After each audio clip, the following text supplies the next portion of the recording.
Des tatouages, un port et un maître tatoueur qui adore se faire remarquer.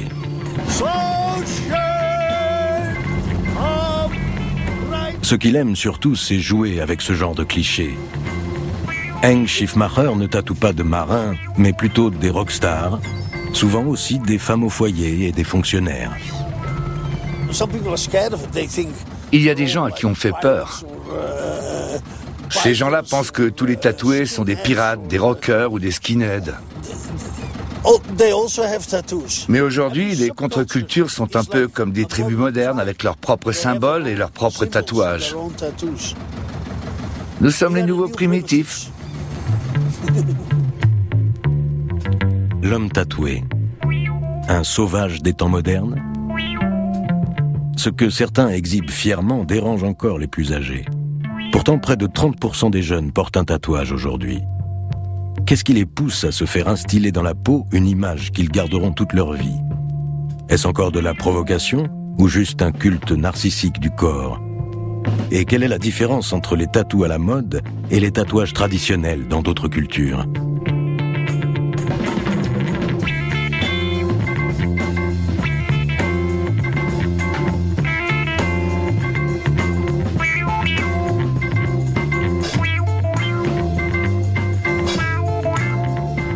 Aglaia Stirn est l'une des rares personnes à étudier le phénomène du tatouage en Europe. Cette psychologue cherche à connaître les raisons de cette tendance.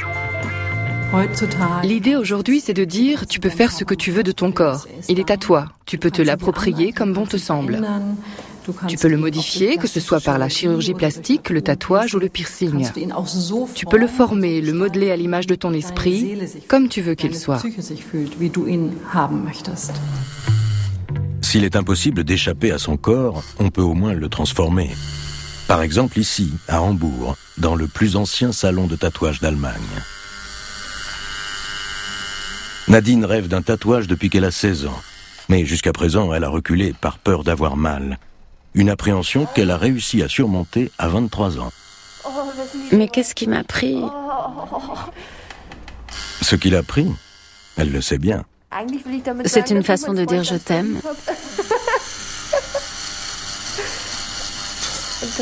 De montrer que pour lui, je peux endurer la douleur. Une douleur que d'année en année, les jeunes filles sont de plus en plus nombreuses à assumer. Les fleurs sont un motif particulièrement prisé. Pourtant, les préjugés ont la peau dure.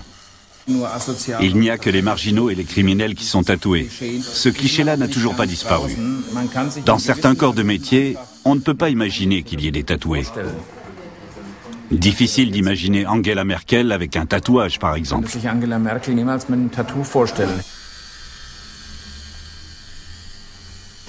L'important, c'était aussi que ce tatouage ne m'empêche pas d'exercer un métier normal. Qu'il ne devienne pas un handicap sur le plan professionnel. Là, sur le dos, je pense que ça ira. C'est bon, tu peux te relever. Sa mère et sa sœur l'ont accompagnée, comme si ce premier tatouage était une étape importante dans la vie de Nadine.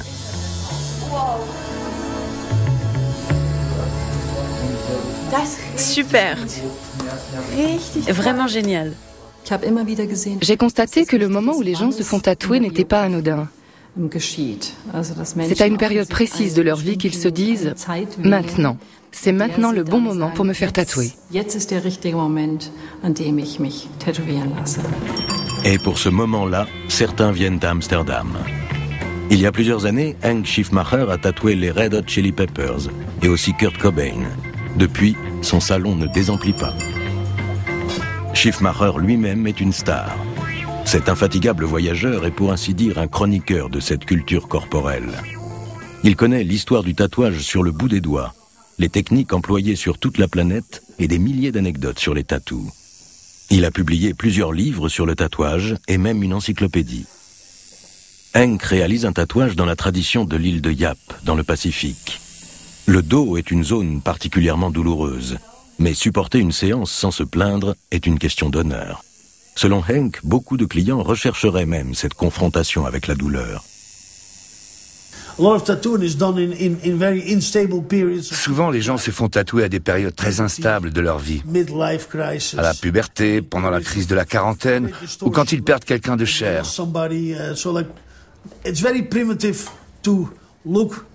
En fait, c'est un réflexe naturel.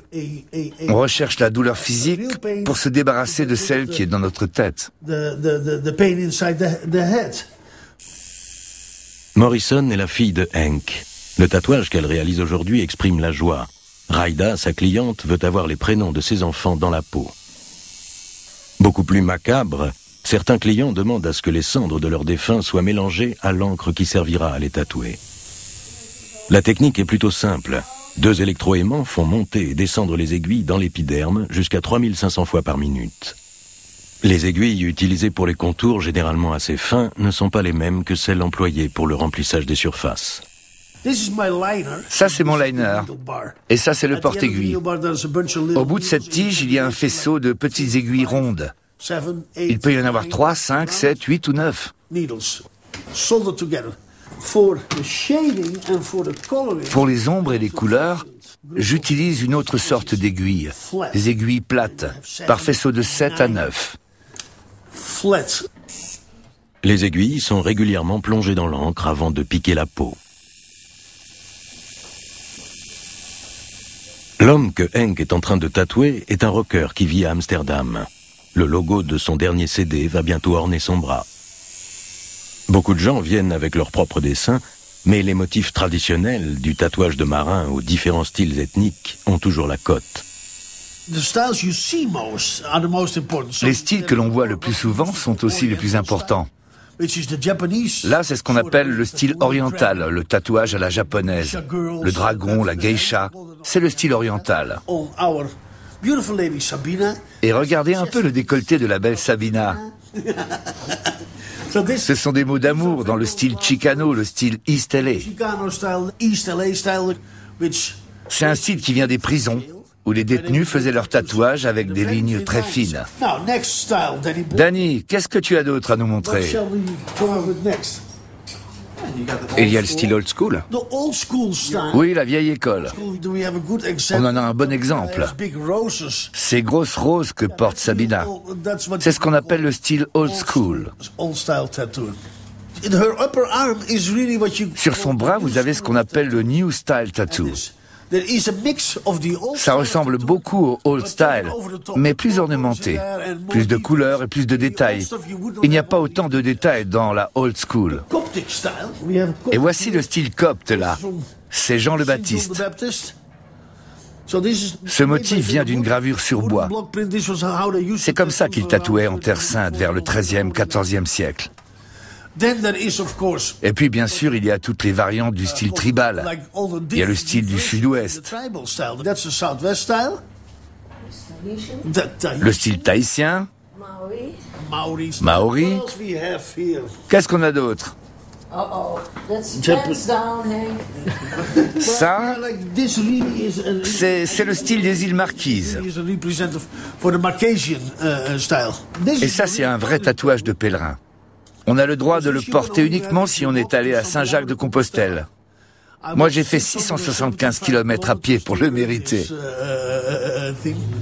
Pendant des siècles, l'Église a interdit les tatouages. Aujourd'hui, les motifs chrétiens et sataniques cohabitent allègrement. Mais souvent, c'est surtout une question de look, voire de frime, comme pour les rockstars chez qui le tatouage accentue un peu plus encore le côté rebelle. Mais les tatouages peuvent aussi être des signes de reconnaissance ou de statut, comme par exemple dans le milieu du crime organisé. Dans la mafia russe, les tatous permettent aux initiés de savoir combien de personnes ont été tuées par le tatoué. Par le tatouage, on exprime quelque chose. Par exemple, qu'on est marié, qu'on est devenu un homme, qu'on a surmonté une épreuve, qu'on a fait un voyage particulier, qu'on a tué telle ou telle personne, ou alors une baleine.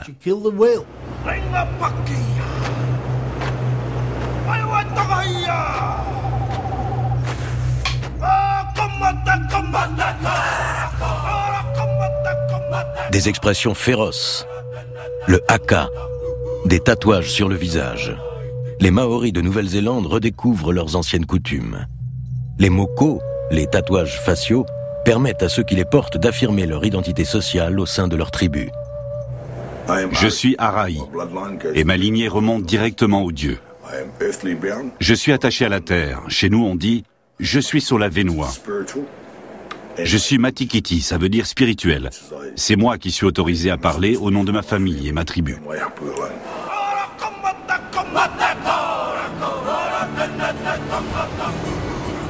Aotearoa, le pays du long nuage blanc.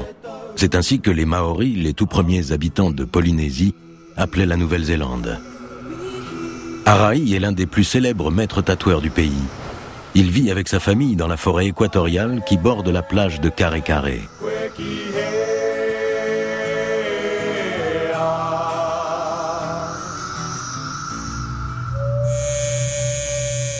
Quand il était jeune, Araï tatouait à l'occidental, des tatous à la mode. Mais Araï nous dit qu'à l'époque, il était un vrai gangster. Violence, criminalité, alcool, drogue, il a tout essayé. Et puis un beau jour, il a changé, il s'est assagi, et il a appris l'art du tatouage traditionnel chez les Maoris, le tamoko. Quand j'étais jeune, j'étais en colère, et je rejetais ma culture. Mais quoi que je fasse, je ne pouvais pas nier mes origines. Et puis un jour, j'ai fini par venir à bout de la drogue, de l'alcool et aussi de la violence. Ce jour-là, je me suis regardé en face. Et je n'ai pas pu faire autrement que de revenir à mes origines. Pour réaliser un tamoko, Araï utilise des instruments traditionnels qu'il doit fabriquer lui-même à partir des os d'un albatros. Ça, c'est la partie du boulot qu'on déteste tous. J'ai trouvé cet oiseau il y a quelques semaines sur la plage. Il était déjà à moitié décomposé. Je l'avais suspendu à cet arbre, mais comme maman n'a pas aimé l'odeur, il faut toujours faire plaisir à maman. Non, vraiment, personne n'aime faire ça tellement ça pue.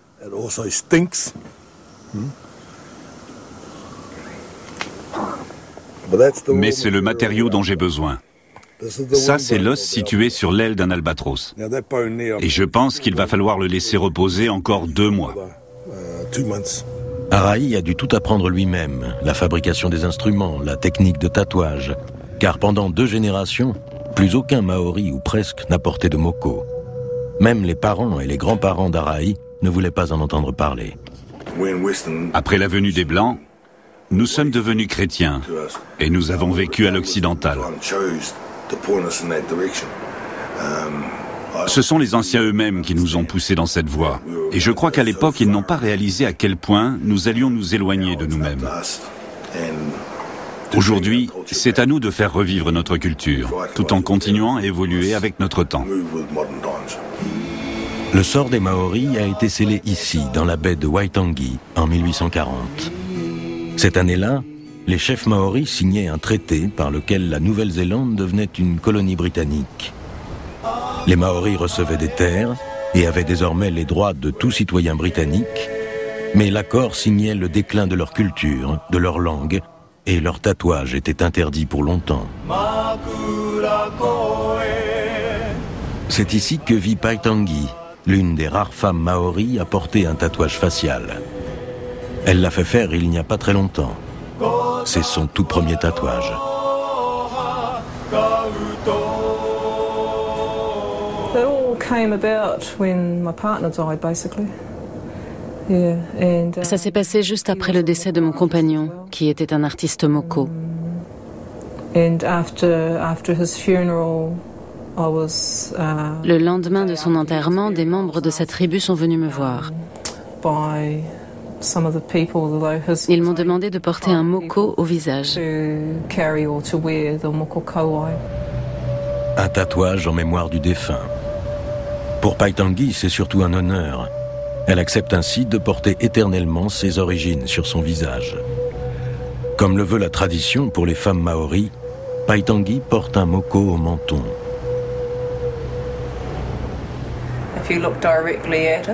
Quand on le regarde bien en face, on voit les 2 yeux d'une chouette et aussi son bec. La chouette est l'un de mes esprits protecteurs. Chaque tribu a un esprit protecteur. Quand je lève le menton, dessous, on peut voir la queue et les ailes d'une raie. C'est aussi l'un de mes esprits protecteurs. Et son nom est Afai. La mère de Paitangi a été choquée par la décision de sa fille. Ses parents s'étaient évertués à ne pas se distinguer par leurs origines. Comme la plupart des Maoris, ils étaient même allés jusqu'à donner un prénom anglais à leur fille, Tracy, pour qu'à l'école, les professeurs blancs n'aient aucun mal à le prononcer. Mais leur fille s'est également choisi un nouveau prénom, Paitangi. Parfois, je me sens quand même un peu seule. Il y a des jours où j'aimerais bien voir plus de gens avec des mokos. Parce que dans la rue, quand je fais mes courses, beaucoup de gens me dévisagent. Et même des Maoris.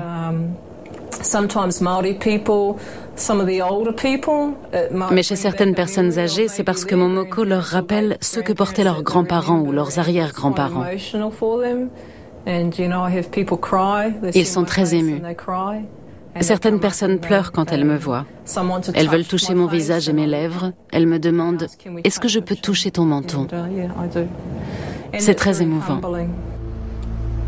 Paitangi a appris à se servir des instruments utilisés pour le tatouage traditionnel juste après la mort de son compagnon. Arahi était l'un de ses proches amis. Après l'avoir nettoyé et désinfecté, il a apporté l'os d'albatros à Paitangi. Arahi lui montre comment confectionner les ouïs, les poinçons traditionnels. Une pointe pour les contours, 2 ou 3 dents pour les surfaces. Peu de gens connaissent le secret du moko. La plupart des cicatrices forment un bourrelet, mais celles-ci forment des trous. Regardez le menton de Paitangi. Il y a des trous dedans. Et plus elle vieillira, plus ces trous seront importants. Vous voyez comme ils sont profonds? Traditionnellement, un tamoko se fait sans anesthésie. Ceux qui pensent que ça ne fait pas mal se trompent. C'est très douloureux. Moi, j'ai eu l'impression que ma mâchoire allait se briser. J'ai eu peur que mes dents se fendent tellement j'avais l'impression que les pointes les transperçaient. Mais sans douleur, on ne fait pas le même voyage. Si la douleur est un aspect important du tamoko, son contenu joue quant à lui un rôle essentiel.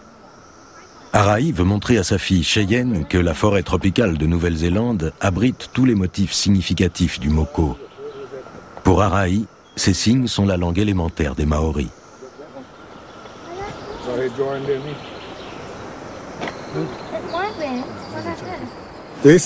L'essence même de notre langue, des moko, vient des éléments naturels. C'est notre tout premier langage. Regardez le koru, la crosse de la fougère. C'est le début de la vie. Elle va se dérouler lentement, devenir une feuille, grandir et déployer ses ailes. Arahi porte ce symbole sur sa peau. Ce koru est comme une fougère. La hanche d'Arahi est ornée d'un motif de trame qui représente des feuilles de palmier.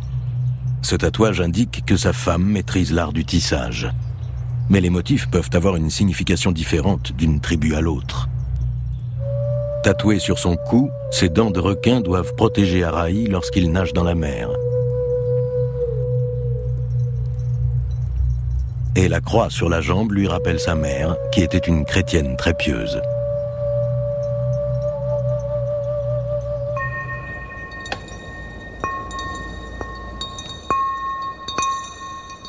Pour réaliser un moko traditionnel, le tatoueur ne dispose d'aucun modèle.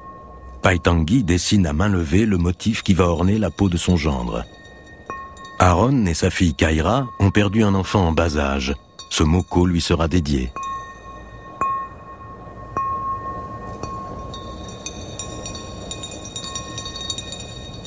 Le motif que nous avons choisi représente un oiseau. Aaron portera cet oiseau sur sa peau en mémoire de son fils, mon petit-fils. Mais ce n'est pas n'importe quel oiseau.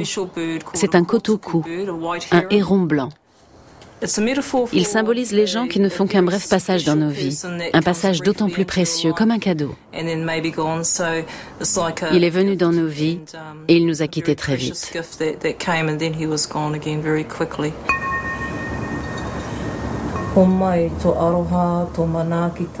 Paitangi chante et prie pour que le moko soit réussi.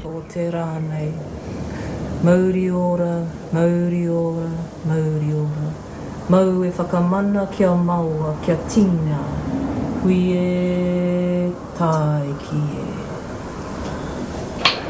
E re re, wairua e re re, I ngā hau o te rangi, whiti whiti a. Au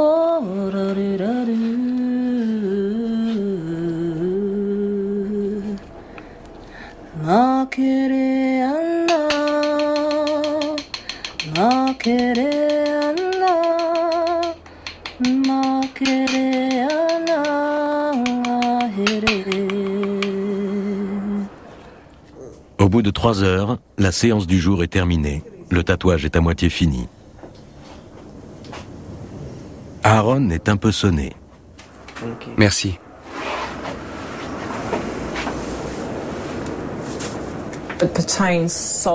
Un moko se rattache uniquement à toi, à ce que tu es, ce que tu as fait, ce qui est important pour toi.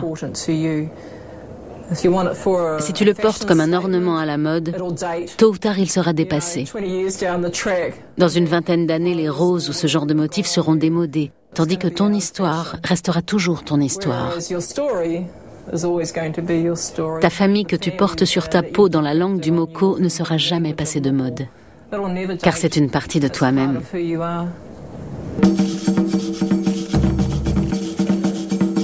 Tokyo. Contrairement aux apparences, ces hommes non plus ne s'intéressent pas à la mode. Au Japon, ces tatouages sont censés être le signe de reconnaissance des yakuza, les membres de la mafia japonaise. Mais aujourd'hui, ces motifs sont également portés par des amateurs de tatouages tout à fait inoffensifs. Yoshida est l'un d'eux. Depuis 15 ans, Yoshida vient régulièrement rendre visite au maître tatoueur Orikazu Sensei. Peu de gens l'ont vu torse nu. À Tokyo, on le prendrait immédiatement pour un yakuza, ce qui n'arrangerait pas ses affaires, car Yoshida nous confie qu'il est entrepreneur en bâtiment.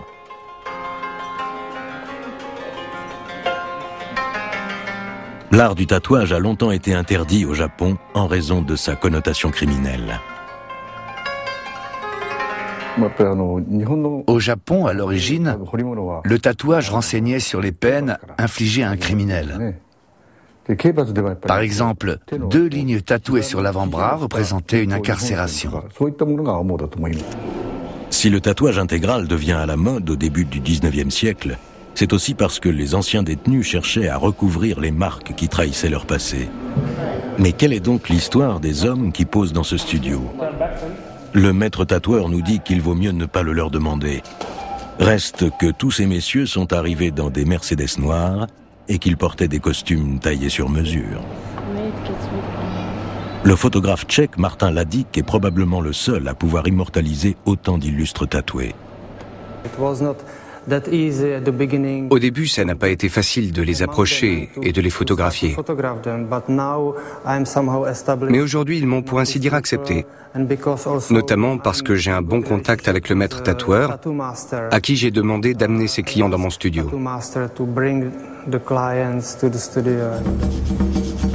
Au Japon, les tatoués sont encore et toujours stigmatisés. L'accès au bain ou au sauna public leur est même interdit. Les clients de Orikazu Sensei portent des manches longues et ne veulent surtout pas se faire remarquer. Le maître et son fils vivent dans le quartier d'Asakusa. Ils ont choisi d'installer leur salon dans un modeste petit immeuble où ils peuvent pratiquer leur art en toute discrétion. D'une partie de son corps à l'autre, les motifs qui ornent Yoshida s'imbriquent parfaitement, comme les pièces d'un puzzle. Les maîtres tatoueurs sont très respectés par leurs clients Mais lorsqu'il tatoue de vrais yakuza, mieux vaut ne pas faire d'erreur. Il est arrivé que des maîtres tatoueurs soient kidnappés, ou même qu'on leur coupe un bras.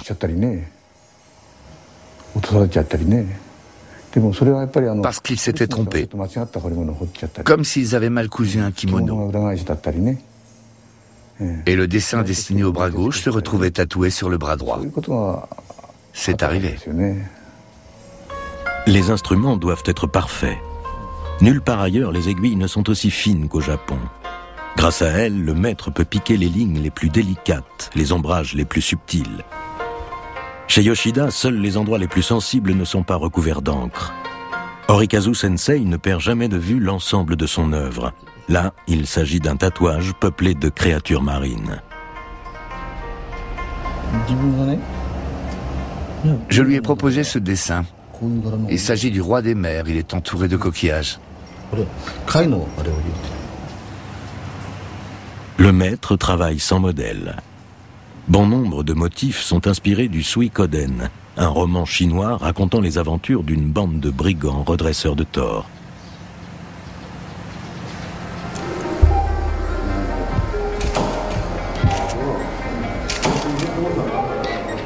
Cette histoire a été illustrée en 1827 par le peintre-sculpteur Kuniyoshi.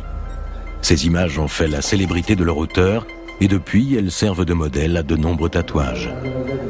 Héros, dieux ou animaux, les motifs de ces tatouages sont presque toujours censés conférer leur vertu à ceux qui les portent. Il y a une différence surprenante pour nous entre le tatouage européen et le tatouage japonais. Contrairement aux Européens, les Japonais croient en la signification des motifs qu'ils se font tatouer.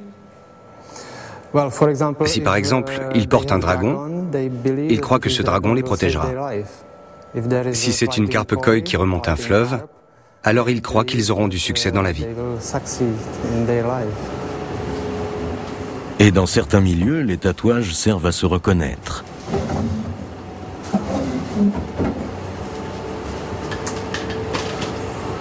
Comment les hommes se sentent-ils dans ces tatouages appelés bodysuit? Sexy. Si on change mentalement? Oui, on change, bien sûr.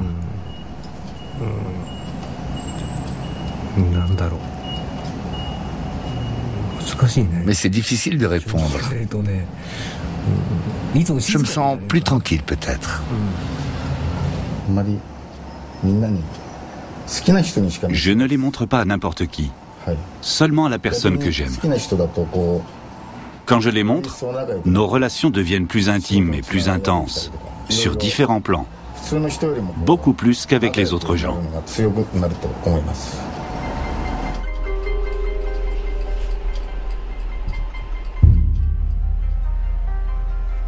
Ces hommes appartiennent peut-être à un monde interlope, mais leurs tatouages, eux, sont de véritables joyaux.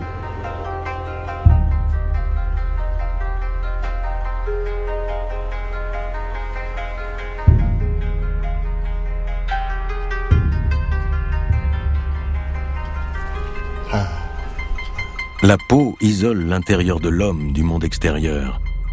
C'est le plus étendu de nos organes, une surface qui peut atteindre 2 mètres carrés.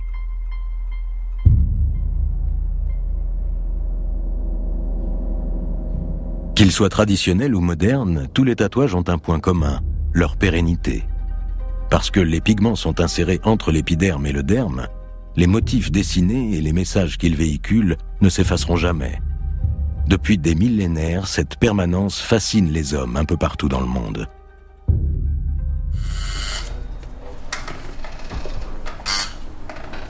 Retour à Amsterdam chez Henk Schiffmacher, le maître tatoueur baroudeur. Au fil de ses nombreux voyages, l'infatigable globe-trotter a collectionné une multitude d'objets en rapport avec le tatouage. Des milliers de pièces en tout genre, dont il veut à présent se servir pour fonder un musée du tatouage. Certains de ces objets sont pour le moins étranges, voire mythiques. Celui-ci vient du Pérou, de Nazca. C'est un bras momifié, il a plus de 2500 ans. Là, il porte des tatouages d'animaux. Et sur le dessus aussi, il reste encore quelques tatous.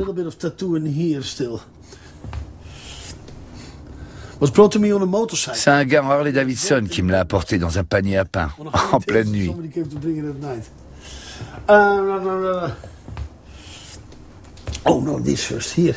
Celui-là vient d'une famille en Israël. C'est là-dessus que les pèlerins se faisaient tatouer pendant la période de Pâques. Beaucoup de Coptes sont allés à Jérusalem. Ce coussin a plus de 100 ans. Les gens tendaient leurs bras comme ça pour se faire tatouer. Aujourd'hui, ce coussin est tout noir. Il est noir de sang, de vaseline et d'encre. Là-dedans, je pense qu'il y a du sang de Haïlé Sélassié, du roi George V, du roi Édouard et même du tsar. Ils sont tous allés en Israël et se sont fait tatouer là-bas. C'est un truc de dingue. J'adore cet objet. Ici, nous avons 2 morceaux de peau. Celui qui se trouve dans ce cadre a été séché. Celui-là baigne dans le formol. C'est la peau de l'avant-bras d'un matelot. Avant, à l'époque où la photographie n'existait pas encore, quand on trouvait un mort dans la rue et qu'il n'avait pas de papier, on n'enterrait pas ses tatouages avec lui.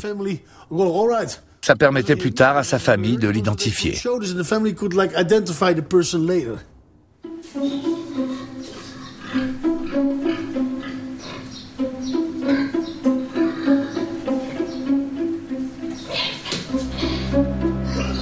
Ces porcs, eux aussi, sont des gros durs, des tatoués. Grâce à l'encre qu'ils ont sous la peau, ils valent aujourd'hui une fortune. 100 000 € pour les amateurs. Ces animaux ont été tatoués de leur vivant dans une ferme en Chine.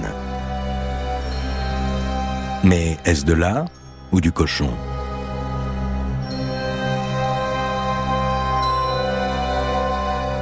L'idée de tatouer des porcs vient de Wim Delvoye. Provoquer, c'est la spécialité de cet artiste belge. Dans son collimateur, la société de consommation, l'art, son marché, Delvoye fait feu de tout bois. Je veux remettre en question le monde de l'art. Je pense que les gens parlent de l'art d'une façon trop respectueuse. Ils en parlent comme si c'était vraiment quelque chose de spécial, de très sérieux. Or, le tatouage n'a pas le même statut qu'une œuvre d'art. Quoi qu'il en pense, ces porcs tatoués sont aujourd'hui devenus des œuvres d'art, et même des œuvres cultes. Wim Delvoye les empaille ou encadre leur peau, et le marché de l'art adore ça. Conclusion, c'est l'argent qui fait l'art. Mais Wim Delvoye ne s'est pas limité aux cochons. Entre-temps, le Belge a élargi sa collection de mammifères tatoués d'un spécimen à 2 pattes.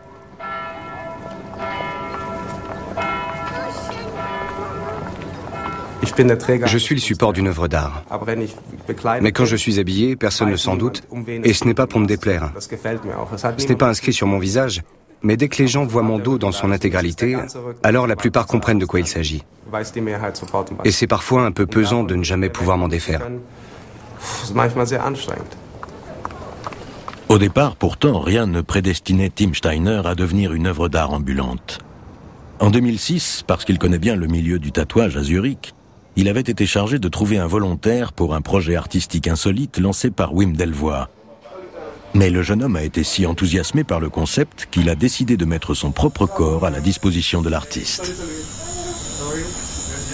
Visite chez le tatoueur qui a transposé les dessins de Wim Delvoye sur le dos de Tim Steiner. Ça n'a pas été une partie de plaisir. Le processus de tatouage a été très long, ça a duré des heures, des jours, des semaines entières. Et la douleur a été très intense. Ça a vraiment été très désagréable. En fait, j'ai été confronté à moi-même pendant une longue période et j'ai trouvé ça vraiment pénible.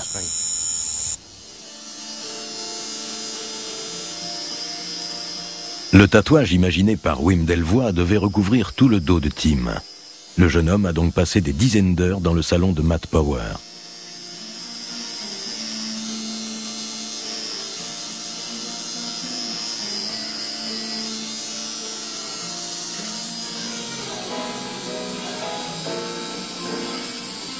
Lors des premières séances, Matt a d'abord piqué les contours. Pour Tim Steiner, ce tatouage a été une expérience extrême. Entre le tatoueur et moi, une très forte intimité s'est créée, et aussi une confiance énorme. Le tatouage a duré près de 40 heures, et pendant tout ce temps, je ne voyais pas ce qui se passait dans mon dos. Je ne savais pas ce qu'il était en train de faire. Je lui faisais confiance, je comptais sur lui pour être dans un bon jour et faire du bon boulot. À la fin de la séance, c'était toujours un soulagement quand il me disait « C'est bon, c'est fini, regarde ce que ça donne ». Mais la douleur a vraiment été intense. Et je suis fier d'y être arrivé, même si fier n'est sans doute pas le bon terme. Parce qu'à plusieurs reprises, j'ai eu peur de ne pas tenir le coup, de ne pas aller jusqu'au bout. Mais finalement, j'ai réussi et c'est vraiment cool. Je suis content. Juin 2006, c'est la dernière ligne droite pour Wim Delvoye. L'artiste présente sa performance dans une galerie d'art de Zurich. Le tatouage de Tim est terminé sous les yeux du public. Le jeune homme est alors exposé, examiné, admiré. Wim Delvoye a réussi son coup, son œuvre d'art vivante fait fureur. Pourtant, le motif qui orne le dos de Tim est le même que celui de Sibylle, une truie aujourd'hui empaillée.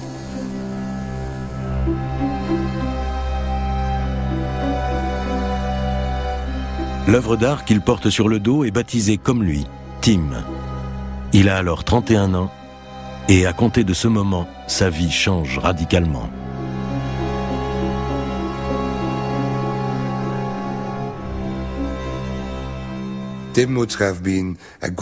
Normalement, si les choses s'étaient arrêtées là, Tim serait resté toute sa vie un bon musicien avec un joli tatouage.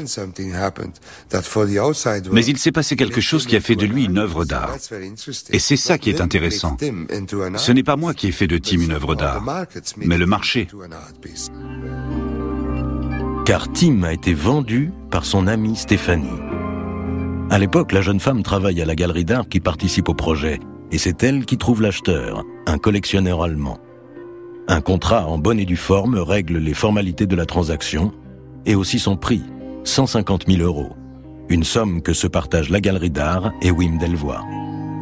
De son côté, moyennant 30 000 €, Tim Steiner doit se tenir à la disposition du collectionneur 4 semaines par an. Le contrat stipule que le propriétaire de Tim a le droit de l'exposer toute sa vie durant dans des musées, des foires ou des manifestations privées. Il peut également revendre le dos de Tim ou le léguer à ses héritiers.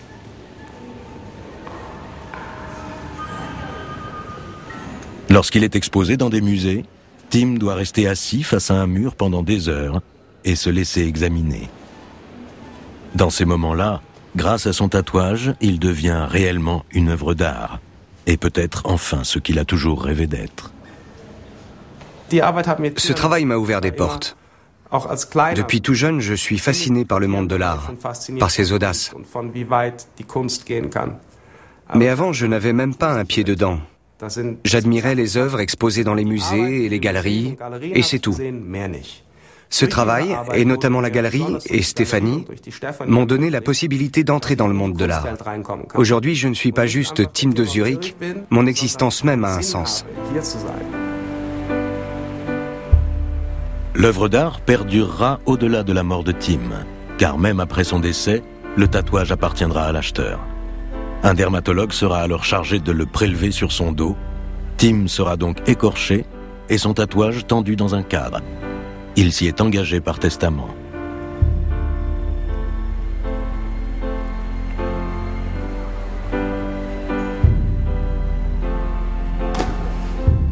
Le jeune homme a conclu un pacte avec le marché de l'art.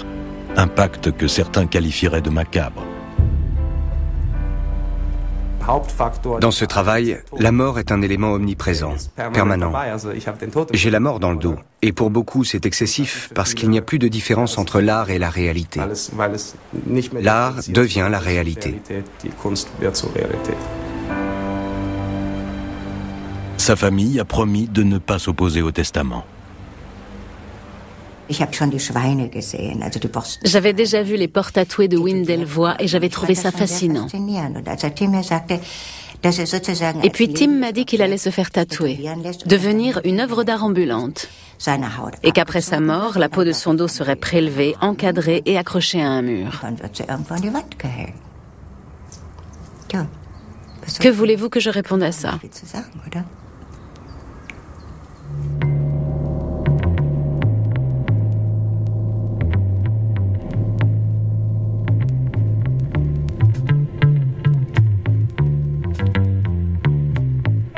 Un tatouage demeure toute une vie entre l'épiderme et le derme.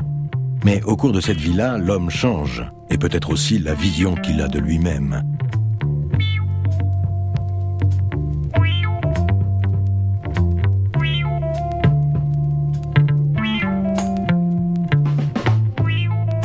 Que se passe-t-il si, au fil des ans, ces motifs perdent de leur importance, se vident de leur sens, et parfois même deviennent carrément laids? Que faire s'il vient un jour où l'on désire se séparer de son tatouage?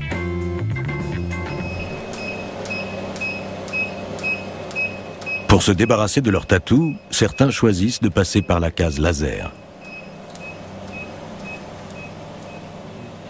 Ça va? Oui, impeccable. Ici, on fait la peau aux erreurs de jeunesse. Les motifs créés par les aiguilles du tatoueur sont détruits par des impulsions lumineuses ultra courtes qui ne laissent pas de cicatrices. Ici, l'ambiance est quasi chirurgicale. Le processus de détatouage est long et douloureux. Pour se débarrasser des motifs devenus indésirables, il faut compter entre 5 et 7 séances, parfois plus. Mais il arrive aussi que le tatouage soit impossible à effacer totalement. Et au bout du compte, l'opération coûte plus cher que le tatouage initial. Se faire retirer un tatouage est une décision aussi importante que celle de se faire tatouer. Ce que je trouve intéressant, c'est que la plupart des gens ne se le font pas enlever. Ces personnes-là se disent, même si aujourd'hui il est un peu dépassé, ce tatouage fait partie de moi. C'est mon histoire, ma biographie corporelle, ma toile, ma vie. Même si aujourd'hui j'ai changé, même si c'était une erreur de jeunesse, il fait partie de moi et je ne peux pas l'effacer. Et dans le fond, ces gens-là ont raison parce qu'on ne peut pas effacer ce qui se passe dans notre vie. Que ce soit bien ou mal, on ne peut rien effacer. Voilà pourquoi je trouve passionnante la démarche qui consiste à garder et assumer son tatouage.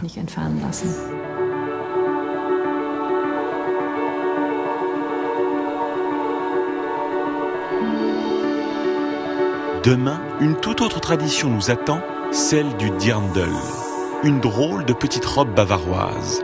Mais dans un instant, partons à la découverte de la Bulgarie sur les traces et à la manière de Sophie.